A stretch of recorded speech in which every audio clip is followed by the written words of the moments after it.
Hello friends, कैसे हैं आप लोग। I welcome you all on your own YouTube channel Podmarks, and in today's class we will try to finish this chapter. We will try to complete this chapter, and the second last topic is about a more complex social reality from the account of Bernier. कि Bernier जो कुछ बताना था यहाँ के बारे में बता चुका है, ठीक है। अब उसके अकाउंट से जो है हमें कुछ और भी चीज़ें पता चलता है, ठीक है, कि बर्नियर के अंदर क्या था। तो हमें पता है कि वो प्री कंसीव्ड नोशन था, पहले से उसके दिमाग में बैठा हुआ है कि हमें क्या दिखाना है, मुगल स्टेट को टायरेनिकल, अत्याचारी, ठीक है, तानाशाही, इस तरह का जो है स्टेट हमें शो करना है। तो उससे वो प्री ऑक्यूपाइड था ही, तो वो तो ऑब्वियस सी बात है कि मुगल स्टेट को टायरेनिकल दिखाएगा। लेकिन ओकेजनली कई बार आप देखेंगे कि बर्नियर का अकाउंट जो है, ठीक है, जो वो सोसाइटी के बारे में बताता है, ठीक है, ट्रेड के बारे में बताता है, वो कहीं बहुत कॉम्प्लेक्स है। उसी की चीज़ें जो है उससे कॉन्ट्राडिक्टरी हो रहा है, ठीक है। कैसे कॉन्ट्राडिक्टरी होता है, तो कहता है उसके जो अकाउंट्स है वो हमें कई बार हिंट करते हैं कि सोशल रियलिटी है वो थोड़ा डिफरेंट है, सोशल रियलिटी कुछ और है। जैसे कि उसका दिमाग में पहले से ये था कि यहाँ का जो आर्टिजन्स है, आर्टिजन्स के लिए किसी भी तरह का कोई इंसेंटिव नहीं है, ना ही उनके अंदर ये इम्प्रूवमेंट के लिए किसी भी तरह का जो है मोटिवेशन मिल रहा है। अब क्यों भैया, क्यों नहीं इंसेंटिव मिल रहा है या क्यों नहीं मोटिवेशन मिल रहा है, तो कहता है कि आर्टिजन्स जो प्रोड्यूस करते हैं एंड उसके जो सरप्लस प्रोडक्शन है वो कौन ले रहा है, स्टेट ले रहा है।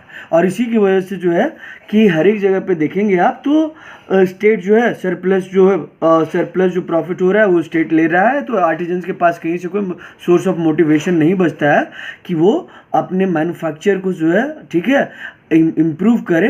एंड इसी वजह से हर एक जगह पे जो है मैन्युफैक्चर इन इंडिया देखोगे तो क्या है, डिक्लाइन में जा रहा है। इसके बाद आगे उसी समय कहता है कि एट द सेम टाइम, ठीक है, यहीं पे अब उसके कॉन्ट्राडिक्शन स्टार्ट हो जाता है वर्सेस कि precious metal flowed in India, ठीक है, इन वास्ट क्वांटिटीज, बहुत बड़ा अमाउंट में क्या है इंडिया में जो है तुम्हारा प्रीशियस मेटल जैसे गोल्ड, सिल्वर, ये सब आ रहे हैं इंडिया में। क्यों आ रहे हैं भैया, तो आज जो मैन्युफैक्चरर्स हैं वो जो एक्सपोर्ट कर रहे हैं, जो अपने प्रोडक्ट का एक्सपोर्ट कर रहे हैं, उसके बदले में एक्सचेंज में हमें क्या चाहिए, तो एक्सचेंज में हमें प्रीशियस मेटल्स चाहिए। हम सरप्लस प्रोडक्शन कर रहे हैं, हम जो प्रोडक्ट जो है एक्सपोर्ट कर रहे हैं उसके बदले एक्सचेंज में हमें क्या चाहिए, गोल्ड एंड सिल्वर चाहिए। एंड साथ ही साथ आप देखेंगे कि वो क्या नोटिस करता है कि existence of prosperous merchant community, कि यहाँ पे प्रॉस्पेरस मर्चेंट कम्युनिटी है जो लॉन्ग डिस्टेंस ट्रेड में अपने आप को इन्वॉल्व करके रखे हुए। तो यहीं पे देख करके हमें समझ में आ रहा है ना कि उसी का बात जो है उसी से कॉन्ट्राडिक्टरी हो रहा है। इसके अलावा अगर आप और देखेंगे तो बर्नियर जो है बंगाल को इजिप्ट के साथ कंपैरिजन करता है। जैसे ये बताता है ना कि क्रॉन ऑनरशिप ऑफ लैंड है, and crown ownership of land की वजह से क्या हुआ, इंडिया में जो लैंड है वो बुशेस से कवर्ड है, ठीक है। इसके अलावा हम लोग क्या देखें, मार्शी लैंड है, एकदम स्वैम्पी है, दलदल वाला लैंड है, ठीक है, डेजर्ट है। यहाँ तो इस तरह से बुराई करता है इंडियन लैंड के बारे में। एंड फर्दर आप जब देखेंगे इस सोर्स को, डिफरेंट सोशियो इकोनॉमिक सिनेरियो, तो इसमें कहता है बर्नियर खुद ही कि इस कंट्री का एक बहुत बड़ा टेरिटरी जो है वो क्या है, एक्सट्रीमली फर्टाइल है, ठीक है। एंड जब बंगाल का किंगडम आप देखेंगे, ठीक है, तो वो क्या है, प्रोडक्शन में इजिप्ट को बहुत सारे मामले में सरपास कर रहा है। किसके किस्म के प्रोडक्शन में, तो not only in production of rice, corn and other necessities, जो जीवन जीने के लिए जो अदर मटेरियल्स रिक्वायर्ड है उनका तो प्रोडक्शन जो है बहुत ज़्यादा हो ही रहा है एंड इजिप्ट से ज़्यादा हो रहा है। लेकिन कुछ ऐसे भी चीज़ हैं जो जिनका ट्रेड होता है एंड इजिप्ट में कल्टिवेशन उनका नहीं होता है, जैसे सिल्क, कॉटन, इंडिगो, ये सब के मामले में भी जो है बंगाल में बहुत ज़्यादा प्रोडक्शन हो रहा है, इंडिया में बहुत ज़्यादा प्रोडक्शन हो रहा है। एंड ये जो है इजिप्ट जैसे कंट्रीज में वहाँ पे प्रोडक्शन देखने को नहीं मिल रहा है। आगे कहता है कि ये पॉपुलेशन के बारे में क्या बताया था कि स्पेशली पॉपुलेशन है, पॉपुलेटेड है। कहता है नहीं, यहाँ पे बहुत सारे ऐसे प्लेसेस हैं, बहुत सारे ऐसे पार्ट है जहाँ पे पॉपुलेशन क्या है, अबंडेंट है, सफिशिएंट पॉपुलेशन है। इसके अलावा इसका जो लैंड है वो प्रेटी वेल टिल्ड है, बैरन लैंड नहीं है, वो खुद ही बता रहा है। एंड यहाँ के जो आर्टिजन्स क्या है, इंडोलेंट मतलब लेजी हैं, लेकिन नेसेसिटीज़ की वजह से, ठीक है, या ज़रूरत की वजह से या किसी अदर रीजन की वजह से वो अपने आप को carpet, brocade, embroideries, gold and silver, ये सब क्लोथ का जो है तुम्हारा सिल्क, कॉटन, ये सब का प्रोडक्शन में जो है, ठीक है, लगे हुए हैं। एंड इन सारे प्रोडक्शन का जो है तुम्हारा बहुत बड़ा पोर्शन जो है कंट्री में यूज़ करने के अलावा अब्रॉड में एक्सपोर्ट किया जा रहा है। जैसा इब्ने बतूता बताया था ना कि West Asia and South East Asia में जो है इंडियन सिल्क, कॉटन, ये सब, ब्रोकेड, ये सब का बहुत हाई डिमांड था। तो यहाँ पे सारे जो है ठीक है आर्टिजन्स लगे हुए हैं एंड हाई डिमांड के थ्रू। एंड आगे कहता है कि दुनिया में जो गोल्ड एंड सिल्वर जो है सर्कुलेट हो रहा है वो इंडिया आने के बाद जो है एक बहुत बड़ा उसका अमाउंट जो है वो क्या हो रहा है, यहीं पे रुक जा रहा है। मतलब कि हम सरप्लस ट्रेड कर रहे थे, सरप्लस प्रोडक्शन कर रहे थे एंड इसी की वजह से जो है जो गोल्ड सिल्वर पूरे दुनिया से चल फिर करके जो है इंडिया में आकर के बहुत हद तक रुक जा रहा है। अगला जो हमारा नेक्स्ट टॉपिक है वो बर्नियर व्यूज ऑन टॉन। ठीक है, कहता है कि उस समय इंडिया का अराउंड 15% पॉपुलेशन जो है 17th सेंचुरी के टाइम में टॉन में रह रहे थे। एंड उस समय वेस्टर्न यूरोप का अगर हम कंपैरिजन करें इंडिया से तो उनका जो पॉपुलेशन है, एवरेज पॉपुलेशन, वो इंडिया से बहुत कम था जो अर्बन एरियाज में रह रहे थे। ठीक है, लेकिन उसके बावजूद जो है ठीक है क्या कहता है कि बर्नियर की जो मुगल सिटीज़ हैं ये क्या है, कैम्पटाउन है। Though their urban population was less than Indian urban population, though Bernier said that कि जो मुगल सिटीज़ है वो कैम्पटाउन है। कैम्पटाउन मतलब ऐसा शहर कि जो रॉयल पैट्रोनेज के ऊपर, इंपेरियल कोर्ट के ऊपर डिपेंडेंट है कि अगर रॉयल पैट्रोनेज मिल रहा है, ठीक है, रॉयल पैट्रन्स आए, ठीक है, अगर तो टाउन का ग्रोथ हो रहा है, इंपेरियल कोर्ट आया तो टाउन का ग्रोथ हो रहा है एंड इंपेरियल कोर्ट जैसे ही गया टाउन का डिक्लाइन हो जा रहा है। इस तरह की सिटीज़ को हम क्या कहते हैं, कैम्प टाउन, जिनका कोई सोशियो इकोनॉमिक बेस नहीं है जिसके थ्रू वो सर्वाइव कर सके। ये किसके ऊपर डिपेंडेंट है, तो कहता है ये सारे अपने सर्वाइवल के लिए जो है रॉयल पैट्रोनेज के ऊपर डिपेंडेंट है। जैसे ही इंपेरियल कोर्ट मूव इन करता है इनका इमरजेंस होता है एंड जैसे ही इंपेरियल कोर्ट मूव आउट करता है इन शहर का डिक्लाइन हो जाता है। एंड मुगल सिटीज़ कैसे है, कैम्प टाउन, जो रॉयल पैट्रोनेज के ऊपर डिपेंडेंट है और इनके पास कोई भी जो है सोशियो इकोनॉमिक फाउंडेशन नहीं है जो इंडिपेंडेंटली सरवाइव कर सके। अब आगे देखते हैं कि यहाँ पे भी बर्नियर का जो है कॉन्ट्राडिक्टरी स्टेटमेंट है कि क्या कॉन्ट्राडिक्टरी स्टेटमेंट है। तो जैसे बर्नियर बोल दिया था कि लैंड का क्रॉन ऑनरशिप के बारे में बता दिया था कि जो लैंड है वो क्रॉन ऑनरशिप के अंडर में है, उसी तरह यहाँ पे भी जो है सिटीज़ को लेकर के वो ओवर सिंप्लीफाइड पिक्चर जो है शो करने का कोशिश किया है। And at the same time देखोगे कि भैया सिर्फ कैम्प टाउन नहीं थे बल्कि इंडिया में बहुत अलग अलग तरह के टाउन्स हमें देखने को मिलते हैं। जैसे आज भी बहुत तरह के टाउन्स हैं, जैसे मैन्युफैक्चरिंग सिटीज़ है, ट्रेडिंग सिटीज़ है, पोर्ट सिटीज़ है, सीक्रेट सिटीज़ है, पिलग्रिमेज सिटीज। तो उसी तरह से उस समय भी बहुत तरह के सिटीज़ थे। सिर्फ कैम्प टाउन बोल दिया एंड जो है क्या उसका मोटिव था कि इंडिया को क्या दिखाना है, इन्फीरियर दिखाना है। ठीक है, इसी वजह से मुगल एम्पायर को क्या दिखाना है, इन्फीरियर दिखा रहना है, उसका ये मोटिव था। लेकिन कहता है एट द सेम टाइम देखोगे कि वहाँ पे मैन्युफैक्चरिंग सिटीज़ थे, ट्रेडिंग सिटीज़ थे, पोर्ट सिटीज़ थे, सीक्रेट सिटीज़ थे, पिलग्रिमेज सिटीज़ थे, एटसेट्रा। और इस तरह के टाउन का जो है एग्जिस्टेंस अपने आप में ये काफ़ी है शो करने के लिए। ट्रेडिंग सिटी है, पोर्ट सिटीज़ है, मैन्युफैक्चरिंग सिटीज़ है, तो ये दिखा रहा है कि यहाँ का जो मर्चेंट कम्युनिटीज़ एंड जो प्रोफेशनल, ठीक है, उन सब जो प्रोफेशनल क्लास हैं ये सारे रिच थे, ये सारे प्रॉस्पेरस थे। Prosperity of merchant communities and professional classes, ठीक है, इसी वजह से ये सारे इस तरह के टाउन्स जो है एग्जिस्ट कर रहे थे एंड सर्वाइव कर रहे थे। अगर हमारा मर्चेंट कम्युनिटीज़ या प्रोफेशनल क्लासेस प्रॉस्पेरस नहीं होते तो इस तरह के टाउन एग्जिस्ट नहीं करते। तो यहाँ पे भी जो है बर्नियर का जो है वही प्री कंसेप्ट नोशन से सफ़र कर रहा था एंड इसी की वजह से वो सीधे ओवर सिंप्लीफाइड पिक्चर शो करता है सिटीज़ को लेकर के कि भैया यहाँ कैम्प टाउन्स है, उसके अलावा यहाँ पे बहुत तरह के सिटीज़ थे एंड सर्वाइव कर रहे हैं एंड इनका एग्जिस्टेंस इनफ था merchant communities and professional classes का प्रॉस्पेरिटी शो करने के लिए। इसके आगे वो मर्चेंट्स के बारे में अब आते हैं हम लोग। ठीक है, मर्चेंट्स के बारे में क्या बताया, आर्टिजन्स को यहाँ कोई इंसेंटिव्स मिलता नहीं है। ठीक है, हाँ, ओकेजनली जो है बताया था कि मर्चेंट्स जो है प्रॉस्पेरस कम्युनिटी थे उस सोर्स में। अब यहाँ देखो कि मर्चेंट्स के बारे में थोड़ा सा हम लोग पढ़ते हैं।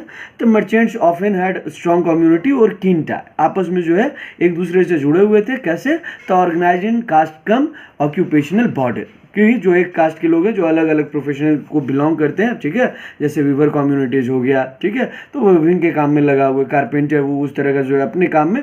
तो इसी तरह ये सब भी जो है जो मर्चेंट कम्युनिटी है कास्ट के ऑक्यूपेशनल बॉडीज में ऑर्गेनाइज थे एंड ये एक दूसरे से बहुत अच्छे से जो है जुड़े हुए थे।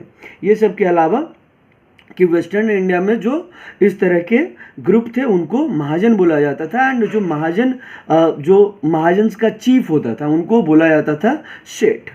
आगे देखेंगे कि अर्बन सेंटर जैसे अहमदाबाद जैसे अर्बन सेंटर्स में देखेंगे कि mahajan were collectively represented by their chief. ये जो महाजन है इनको रिप्रेजेंट कौन करता था? उनका चीफ, जिसको हम लोग क्या बोलते हैं? नगर सेठ, ठीक है। एंड आगे और भी कहता है कि अदर अर्बन ग्रुप्स जो है, ठीक है, अदर अर्बन ग्रुप्स जो अदर प्रोफेशनल्स थे जो शहर में रह रहे थे, ठीक है, वो कौन कौन थे? फिजिशियन जिनको तुम्हारा हकीम या वैद्य बोला जाता था, टीचर मुल्ला या पंडित, लॉयर वकील, पेंटर्स, आर्किटेक्ट्स, म्यूजिशियंस, कैलीग्राफर्स, ये सभी अदर प्रोफेशनल थे जो उस समय अर्बन एरियाज में रह रहे थे एंड इनमें से कुछ को रॉयल पैट्रोनेज मिल रहा था जो कि इनको सर्व कर रहे थे अपने पैट्रन्स को जो उनको पैट्रोनेज दे करके रखे थे। जैसे बर्नियर के बारे में पढ़े ना, डॉक्टर विथ डिफरेंस, तो ये डॉक्टर पे जा करके क्या कर रहा है? दारा सुगो का जो है पर्सनल फिजिशियन था, तो ये भी क्या है? अपने पैटर्न को सर्व कर रहा है। तो उसी तरह बहुत सारे जो ये अलग अलग प्रोफेशनल्स थे वो अपने पैटर्न्स को सर्व कर रहे थे एंड ज़्यादातर जो लोग हैं वो बाज़ार में जो है, ठीक है, क्राउडेड मार्केट में अपना सर्विस जो है ऑर्डिनरी पीपल को प्रोवाइड कर रहे थे एंड उसी के थ्रू जो है ये अर्न कर रहे थे। ये है बर्नियर का व्यूज। अब आगे जो हम लोग पढ़ने वाले हैं थोड़ा वुमेन के बारे में पढ़ते हैं, ठीक है, कि वुमेन का पोजीशन क्या था। वुमेन के बारे में शुरू करने से पहले थोड़ा इंपेरियल कारखाना देख लेते हैं कि बर्नियर ही एक ट्रैवलर था जो कारखाना या वर्कशॉप के बारे में मेंशन किया था कि बड़े बड़े हॉल थे जिनको कारखाना या वर्कशॉप बोला जाता था जो आर्टिजन्स के लिए बना हुआ था एंड अलग अलग हॉल में जो है अलग अलग तरह के प्रोफेशनल्स रह रहे थे, काम कर रहे थे एंड आर्टिजन्स का क्या काम था? वो डेली रूटीन वाला काम, ठीक है, कि सुबह आए शाम में वापस लौट गए, ठीक है, रेगुलर मैनर में जो है वो हैबिचुएटेड हो गए थे एंड किसी भी तरह का इनके अंदर मोटिवेशन नहीं था कि हमें अपने लाइफ को इम्प्रूव करना है। जो चल रहा है चलने देते हैं, उसमें किसी भी तरह का इम्प्रूवमेंट का कोई इनके अंदर जो है, ठीक है, इंटरेस्ट नहीं था। इसके बारे में इंपेरियल कारखाना में वो बताता है। अब क्या है, हम लोग वुमेन के बारे में पढ़ेंगे। वुमेन जो स्लेव के जैसा वर्क कर रही हैं, सती के रूप में एंड लेबरर्स के फॉर्म में। कहता है कि जो ट्रैवलर्स का अकाउंट हमें मिला है वो जनरली जो है मेन के द्वारा लिखा हुआ है एंड वुमेन के कंडीशंस के बारे में, ठीक है, वही लोग लिखे हैं जिन्हें वुमेन का इस सब कॉन्टिनेंट में वुमेन का कंडीशन क्या थोड़ा इंटरेस्टिंग लग रहा था। ये कई बार जो है, ठीक है, वो जानने के लिए जो है तुम्हारा वो वुमेन के बारे में लिख रहे थे एंड कई बार जो ये जो वुमेन के साथ जो इनइक्वालिटीज़ था, जो डिस्क्रिमिनेशन था, उसको जो है सोशल इनइक्वालिटीज़ को ग्रांटेड मान लेते थे कि ये जो है, ठीक है, चलते रहता है, ये, ठीक है, होते रहता है, ये सामान्य स्थिति है, नॉर्मल सा सिचुएशन है, इसमें कुछ नया देखने को नहीं मिलता एंड इसी वजह से कि जब वो आप मार्केट देखेंगे तो इब्न बतूता बताता है कि वुमेन जो है, और ये जो स्लेव हैं, स्लेव के बारे में अभी पढ़ रहे हैं, तो स्लेव जो है ओपनली मार्केट में जैसे कोई अदर कमोडिटीज़ जैसे, ठीक है, आलू टमाटर ये सब बिक रहा है ना, उसी तरह अदर कमोडिटीज़ के जैसा जो है वुमेन को भी ये स्लेव को मार्केट में, ओपन मार्केट में बेचा जाता था। इसके अलावा और क्या, तो इनका जो है जैसे दीपावली में सोन पापड़ी का डब्बा घर से शुरू हुआ, आपके घर से गया, फिर घूमते फिरते जो है शायद वही डब्बा आपके घर वापस आ जाए, तो उसी तरह से यहाँ पे भी था कि स्लेव को जो है रेगुलरली गिफ्ट के जैसा एक्सचेंज किया जा रहा है। ये स्लेव का कंडीशन के बारे में बता रहा है कि स्लेव जो है अदर कमोडिटीज के जैसा मार्केट में ओपनली बेचे जा रहे हैं, उनको गिफ्ट के जैसा जो है एक्सचेंज किया जा रहा है एंड कहता है कि इब्न बतूता जब सिंध पहुंचा तो उससे किससे मिलना था, मोहम्मद बिन तुगलक से। एंड मोहम्मद बिन तुगलक के लिए वो हॉर्सेस, कैमल्स एंड स्लेव भी वो खरीदा था। और जब मुल्तान पहुंचता है तो मुल्तान के गवर्नर्स को स्लेव, हॉर्स, रेजिन और ये आलमंड ये सब खुद ही वो गिफ्ट कर रहा है। तो यहाँ भी देख रहे हैं स्लेव गिफ्ट कर रहा है मुल्तान के गवर्नर को। उसके बाद मोहम्मद बिन तुगलक के लिए भी वो स्लेव खरीद रहा है। तो इस तरह का जो है कि स्लेवरी ओपन मार्केट में बेचे जा रहे हैं, ठीक है, गिफ्ट के जैसे एक्सचेंज किए जा रहे हैं। एंड आगे जब वो मोहम्मद बिन तुगलक से मिला तो मोहम्मद बिन तुगलक उसको खुद ही बताता है कि एक शेरमन में जो है उसको एक जो शेरमन देने वाला जो आदमी था, ठीक है, जो प्रीचर था, उसको उसका शेरमन पसंद आ गया।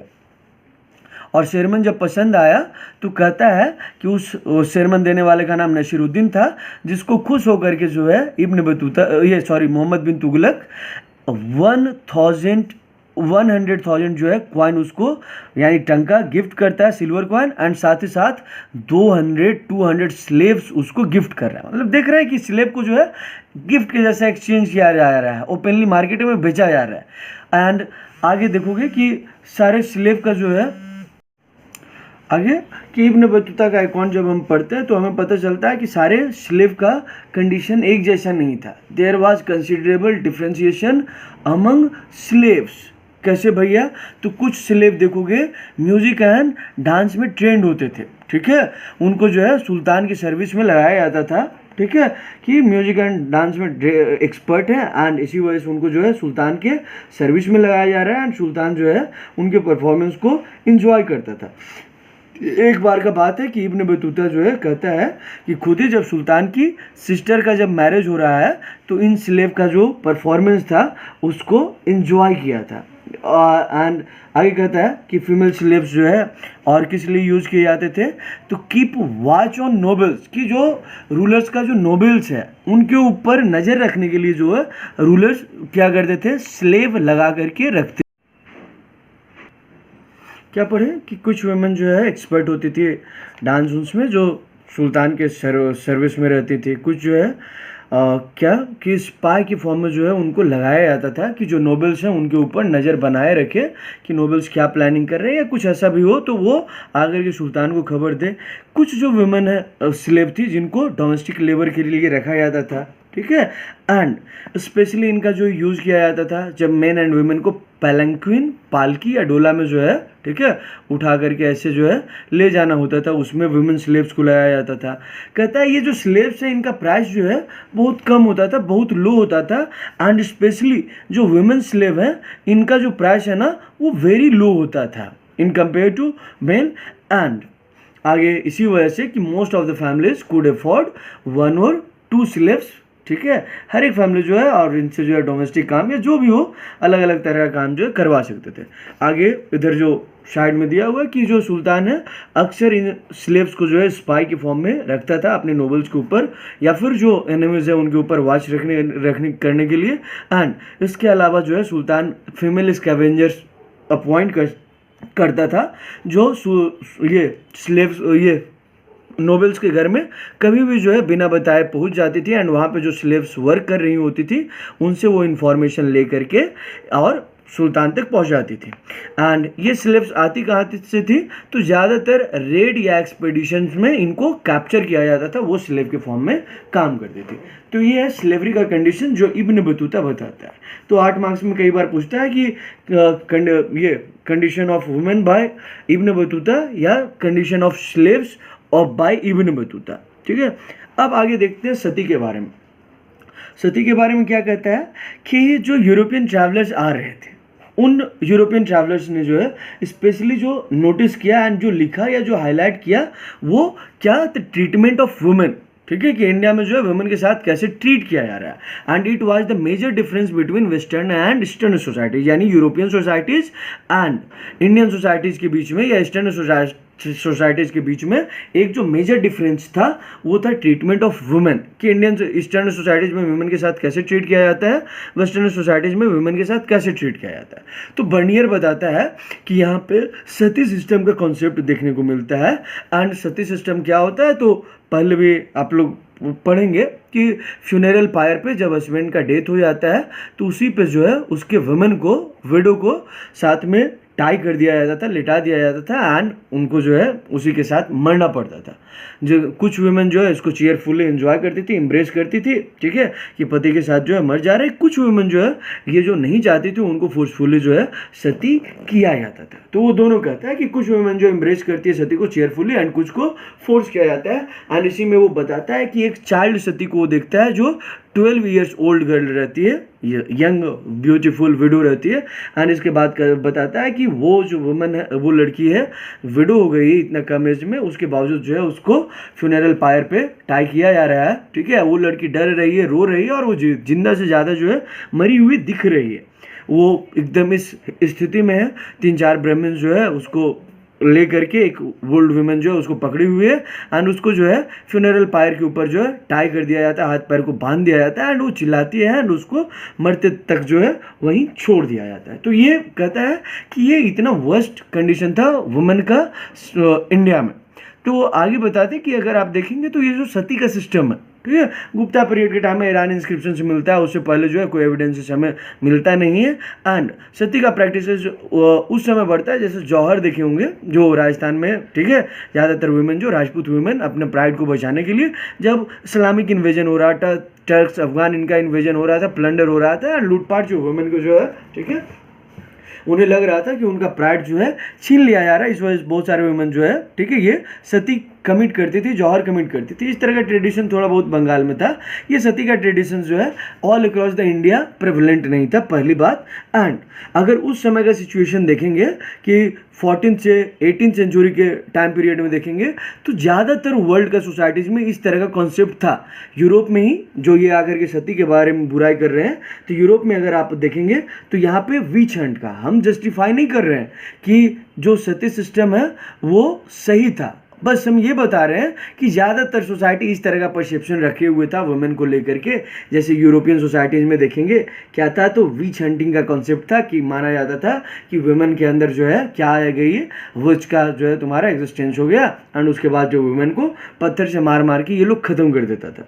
तो 1450 से 1750 तक देखोगे कि यूरोपियन सोसाइटी में, ठीक है, कॉलोनियल अमेरिकाज में, एंड साथ ही साथ मिडिल ईस्ट वाले रीजन में भी जो है ये कॉन्सेप्ट प्रेवलेंट रहा, ठीक है। तो इस तरह का वुमेन का ट्रीटमेंट होते रहा जो कि सही नहीं था। लेकिन सिर्फ इंडिया में ही ऐसा हालत नहीं था, यूरोप में भी जो है ऐसा हालत है, क्योंकि बोल रहे ट्रीटमेंट ऑफ वुमेन, तो यहाँ पे भी बहुत अच्छी हालत नहीं थी।